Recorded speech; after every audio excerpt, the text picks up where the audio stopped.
Үндэсний дуучгийн төмөлөгч чуулган гоцол дуучин уртын дууч Бям хорлыг өрж байна.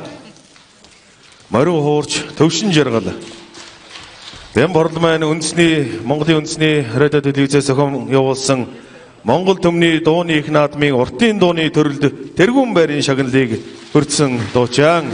Мөн соёл урлагийн их сургуулийг төгсөхдөө манлайлагч шилдэг оюутнаар удаадараа шалгарч байсан. Монгол ардын уртын дуу асар өндөр.